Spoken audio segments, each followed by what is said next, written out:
정부 세종청사에 근무하다 코로나19 확진 판정을 받은 40대 공무원이 지난주 전북의 음식점을 방문했습니다. 그런데 보건당국이 확진자가 가지도 않은 엉뚱한 음식점을 방역해 해당 음식점만 큰 손해를 봤습니다. 전라북도가 연매출 2억 원 이하의 소상공인에게 월 20만 원씩 석 달간 공공요금을 지원하고 카드 수수료 지원도 연매출 3억 원 이하 사업장으로 확대합니다. 군산의 서해대학교가 5년 전 이사장 횡령 사건 이후 신입생 모집난으로 운영 위기에 빠지자 설립 47년 만에 자진 폐교를 추진하고 있습니다. 20대 남성이 생활비를 마련하려고 산책하던 여성을 폭행한 뒤 휴대전화 등을 빼앗아 달아났다가 3시간 만에 붙잡혔습니다. 여러분 안녕하십니까? 정부 세종청사에서 근무하다 코로나19 확진 판정을 받은 40대 공무원이 지난주에 전주와 완주에 있는 음식점 2곳을 다녀갔습니다. 보건당국은 이 공무원과 접촉한 사람을 찾기 위해서 곧바로 이 2곳의 음식점 이름을 공개했습니다. 그런데 보건당국이 확진자가 가지도 않은 엉뚱한 음식점을 공개하면서 해당 음식점만 큰 손해를 봤습니다. 김철 기자가 보도합니다. 정부 세종청사 해양수산부에 근무하는 41살 공무원이 처갓집 전주를 찾은 건 지난 7일입니다. 이 남성은 지난 7일 전주 벽계가든에서 장인, 장모 등 5명과 저녁 식사를 했습니다. 현재까지 파악된 접촉자는 남성의 아내와 2명의 딸, 그리고 장인, 장모 등 5명입니다. 역학조사팀은 이들의 검체를 채취해 감염 여부를 조사하고 있습니다. 그런데 보건당국의 역학조사 과정에서 큰 문제가 드러났습니다. 세종시가 확진자의 말만 믿고 남성의 동선이 벽계가든과 화심순두부 전주점이라고 전주시에 통보했고 전주시는 이를 안내 문자로 발송했습니다. 남성의 2번째 동선은 전주의 화심순두부가 아닌 완주군 소양면의 원조 화심두부인데 이를 잘못 발표한 겁니다. 식자재를 모두 폐기 처분하고 소독까지 한 전주의 순두부집은 잘못된 발표로 엉뚱하게 피해를 봤다며 반발하고 있습니다. CCTV로 확인을 했어요. 확인을 하는데 안 나오니까 다시 전화를 해서 알아보라고 했어요. 그랬더니 소양이라고 그러네요. 이거 저희 업소 죽이는 거죠, 이거는. 지금 재난물자를 날려버렸는데 이게 뭡니까? 전주시는 세종시의 1차 역학조사가 잘못 전달됐기 때문이라고 해명했습니다. 세종시에서 3월 8일 화심순두부 전주 완산구로 해서 이렇게 왔어요. 그 사람 얘기만 듣고 접촉자를 찾기 위해 안내 문자를 빨리 보내는 것도 좋지만 그보다 더 중요한 건 이번처럼 엉뚱한 피해자가 발생하지 않도록 역학조사를 신중하게 해야 한다는 점입니다. JTB 뉴스 김철우입니다. 속보 전해드리겠습니다. 이 해양수산부 공무원의 장인과 장모에 대한 역학조사에선 음성 판정이 나왔습니다. 다음 소식입니다. 코로나19 확진자는 차츰 줄어들고 있지만 경제에 미치는 파장은 걷잡을 수 없이 커지고 있습니다. 전라북도가 영세 소상공인을 돕기 위해서 모두 4,300억 원을 지원하기로 했습니다. 어떤 지원을 받을 수 있는지 하원호 기자가 정리했습니다. 코로나19로 개강이 3주나 연기되면서 대학로 상가엔 학생들의 발길이 뚝 끊겼습니다. 아예 문을 닫은 상가도 많습니다. 작은 식당을 운영하는 허경자 씨는 석 달째 월세조차 내지 못하고 있습니다. 아예 없어요. 어쩔 때는 5그릇 팔고 들어갈 때도 있어요. 방학 때는 그래도 참는데 지금 학기 때인데 애들이 안 나와 버리니까는 더 살기가 힘들죠. 전라북도가 이런 영세 소상공인을 돕기 위해 지원책을 내놨습니다.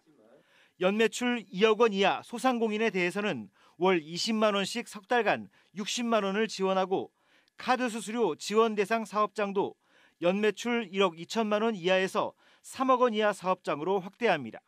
또 근로자 10인 미만 사업장은 사업자가 부담하는 4대 보험료 전액을, 확진자가 방문한 점포엔 월 최대 200만 원씩 석 달간 임대료를 지원합니다. 임대료를 낮춘 이른바 착한 임대인은 이나에게 50%에 대해 국세를 줄여주고 피해가 큰 여행, 관광업종은 마케팅 비용 등을 지원합니다. 추진할 수 있는 시책은 당장 다음 달부터 추진하고 신청이 필요한 단계가 있는 것들은 다음 달부터 4월 달부터 시행을 해서 신청을 받고 시행을 해서 도내 사업장 12만 곳 가운데 절반이 넘는 6만 2천여 곳이 지원 혜택을 받을 것으로 예상됩니다. 소상공인들에게 용기를 줌으로써 면역체계 개선에 협조할 수 있도록 하는 분위기를 이끌어내는 것도 이번 추경에 가장 큰 의미가 있다. 전라북도는 코로나 사태의 추이에 따라 추가적인 재정 지원 방안을 내놓을 계획입니다. JTB 뉴스 하원호입니다. 산책을 하고 있던 한 여성에게 20대 남성이 둔기를 휘둘렀습니다. 휴대전화 등을 빼앗아 달아난 이 남성은 3시간 만에 붙잡혔습니다. 생활비가 없었다는 게 이유였습니다. 주혜인 기자입니다. 전주의 한 천변 산책로. 어젯밤 10시쯤 한 여성이 이곳에서 폭행당했다는 신고가 경찰에 접수됐습니다. 어떤 여학생이 떨면서 남자애가 돌로 뒤통수를 쳐서 누가 대신 신고를 해준 것 같아요. 여성에게 둔기를 휘두른 건 23살 남성 A씨. A씨는 옷 속에 둔기를 숨긴 채 여성을 따라갔습니다. 남성은 인적이 드물어질 때까지 기다렸다가 이곳 계단에서 여성을 둔기로 때린 뒤 휴대전화와 모자를 훔쳐 달아났습니다. 여성은 머리를 다쳤지만 다행히 큰 부상은 아닌 걸로 알려졌습니다. 출혈은 없었네요. 머리 붓고 말아가지고 경찰 조사한 다음에 그냥 직접 가신다고 그래서. 경찰은 CCTV로 이동 경로를 추적해 달아난 지 3시간 만에 A씨를 붙잡았습니다. A씨는 생활비 때문이라고 경찰 조사에서 진술했습니다. 피의자는 한 달 전에 집을 나온 뒤 생활비가 떨어지고 돈이 궁해서 범행을 했다고 진술했습니다. 경찰은 A씨에 대해 강도상해 혐의로 구속영장을 신청할 예정입니다. JTB 뉴스 주혜인입니다. 내일 신천지 창립 기념일을 앞두고 전라북도가 신천지 관련 시설에 대한 점검을 강화하고 있습니다. 신천지 측은 올해 창립 36주년 기념식을 열지 않기로 했지만 전라북도는 폐쇄 중인 시설에서 소규모 예배나 모임이 열릴 경우 경찰과 협조해 즉각 해산시킬 계획입니다. 전라북도는 또 도민 제보를 확인한 전주와 익산의 신천지 사무실과 문화센터에 대해 강제 폐쇄 조치를 내렸습니다. 전라북도가 도내 요양병원 등 감염 고위험 직종에 근무하는 신천지 신도를 대상으로 코로나 바이러스 감염 여부를 조사한 결과 대부분 음성으로 나왔습니다. 조사 대상 83명 가운데 61명은 음성으로 나타났고 16명은 검사 결과를 기다리고 있습니다. 나머지 6명에 대해서도 검체를 채취할 예정입니다. 도내 신천지 신도 중 증상이 있다고 답한 622명을 대상으로 한 검사에서도 601명이 검사를 마쳤고 양성 판정 뒤 치료를 받고 퇴원한 20대 여성 신도 1명을 제외한 600명이 모두 음성으로 확인됐습니다. 전주시가 코로나19로 어려움을 겪고 있는 실업자와 비정규직 등 5만여 명에게 재난기본소득으로 52만 7천 원씩을 지원합니다. 전주시 의회는 오늘 전주시가 편성한 재난기본소득 지원금 263억 원을 비롯한 542억 원의 추가 경정 예산안을 통과시켰습니다. 재난기본소득 지원금은 다음 달에 지역은행 체크카드 형태로 지급되며 석 달 안에 전주에서 사용해야 합니다. 재난기본소득을 지원하는 것은 전주시가 전국 자치단체에서 처음이며 선심성 행정으로 재정 부담을 키운다는 지적도 나오고 있습니다. 국회의원 선거구별로 후보들의 공약을 비교해보는 연속기획. 오늘은 완주 진안 무주장수 선거구입니다. 이곳은 민주당 안호영, 무소속 임정엽 후보의 재대결로 관심을 모으고 있습니다. 소멸 위기까지 걱정해야 될 인구 문제와 농가 소득 대책에 대해서 어떤 방안을 갖고 있는지 송창룡 기자가 들어봤습니다. 완주군이 내건 도시 비전은 소득과 삶의 질이 높은 15만 자족 도시입니다. 하지만 완주 인구는 2017년 9만 6천 명으로 정점을 찍은 뒤 계속 줄고 있습니다. 전북에서 가장 열악한 진안과 무주, 장수의 인구는 2만 2천 명에서 2만 5천 명 수준에 불과합니다. 사정이 이렇다 보니 이들 4개 군 모두 이른바 소멸 위험 지역으로 분류돼 있습니다.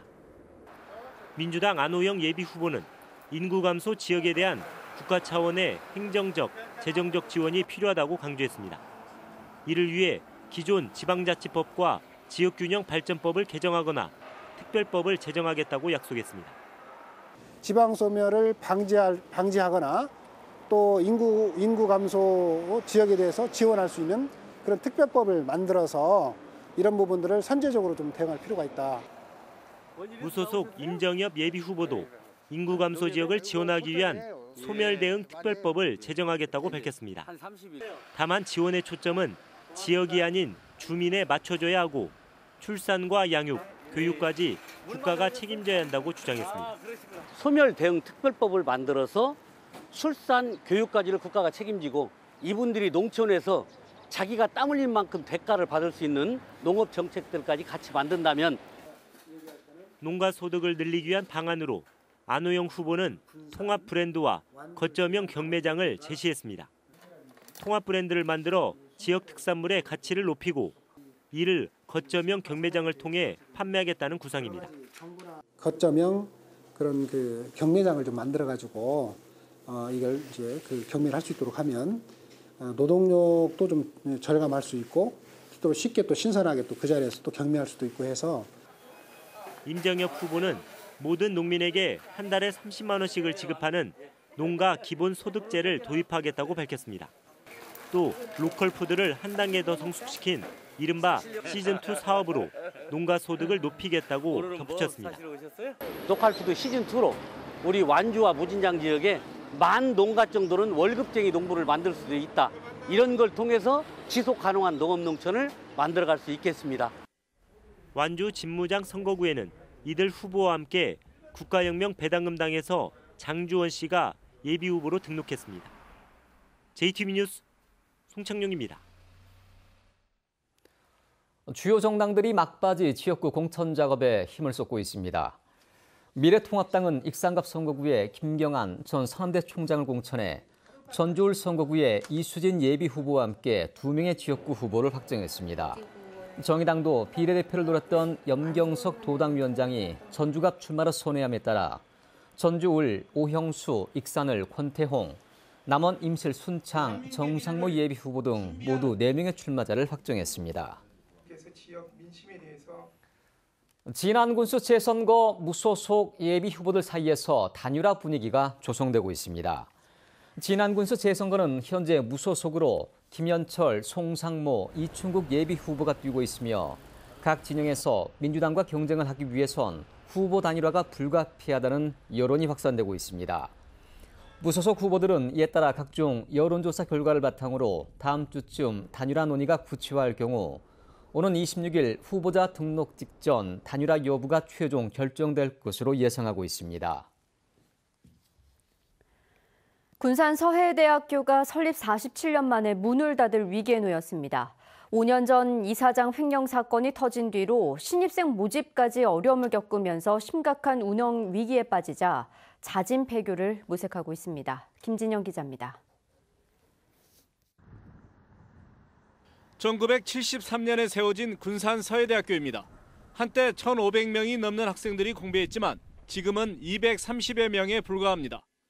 5년 전 이사장 횡령 사건이 터진 데다 2018년에 교육부의 재정 지원 대상 대학교에서 제외되면서 신입생 모집에 어려움을 겪고 있기 때문입니다. 지난해는 겨우 신입생 96명을 모집했고 올해는 11명이 지원하자 아예 등록 신청을 반려했습니다. 합격한 학생들의 양해를 구하고 타 대학으로 이제 교육부가 확인을 해가지고 교육부에서 이제 타 대학으로 등록할 수 있도록 일단 조치하고. 등록금이 크게 줄면서 재정이 악화돼 직원과 교수에 줘야 할 임금이 38억 원가량 체불되는 등 운영에 심각한 어려움을 겪고 있습니다. 정상화를 위해 다른 대학교와의 통폐합도 추진했지만 무산되자 폐교 방안을 모색하고 있습니다. 서해대는 최근 교육부에 폐교를 요청하는 공문을 보냈습니다. 마지막으로 빨리 폐교를 해라. 지금 학교가 이런 식으로 흉물로 남아있으면 되겠냐 해서 그렇게 진행을 하는 거죠. 교육부가 요청을 받으려 폐교를 결정할 경우 서해대는 설립 47년 만에 역사의 뒤안길로 사라지게 됩니다. JTBC 뉴스 김진영입니다. 오는 23일 치러질 예정이던 검정고시 시험일이 코로나19 확산 차단을 위해 4주 연기됐습니다. 전북교육청은 오는 23일로 예정된 검정고시 시험일을 오는 5월 9일로 늦췄습니다. 검정고시 응시 인원은 1,156명입니다. 전북도청 공무원들이 학교 급식용 친환경 농산물 1,000만 원어치를 구입했습니다. 친환경 농산물을 재배하는 농민들은 당초 3월 2일부터 학교 급식용으로 농산물을 공급할 예정이었지만 코로나19로 개학이 연기되면서 상품성이 떨어지는 채소를 처리하는 데 있어 어려움을 겪고 있습니다. 이에 따라 도청 공무원은 물론 14개 시군 공무원들도 앞으로 친환경 농산물 구입에 앞장서 농가의 시름을 덜어주기로 했습니다. 집단 폭행 피해자들을 조사하는 과정에서 부주의로 신고자의 이름을 드러나게 한 군산경찰서 소속 A 경위가 감찰 조사를 받았습니다. 전북지방경찰청에 따르면 A 경위는 지난달 10일 폭력 조직을 탈퇴하겠다는 20살 B씨 등 2명을 집단 폭행한 혐의로 폭력 조직원 9명을 조사했습니다. 이 과정에서 한 조직원이 A 경위 수첩에 적힌 신고자의 이름을 보게 돼 신고자는 보복 폭행을 당했습니다. 경찰은 감찰 조사 결과 신고자의 이름이 노출된 것으로 확인됐다며 조만간 A 경위를 징계위원회에 회부할 예정이라고 밝혔습니다.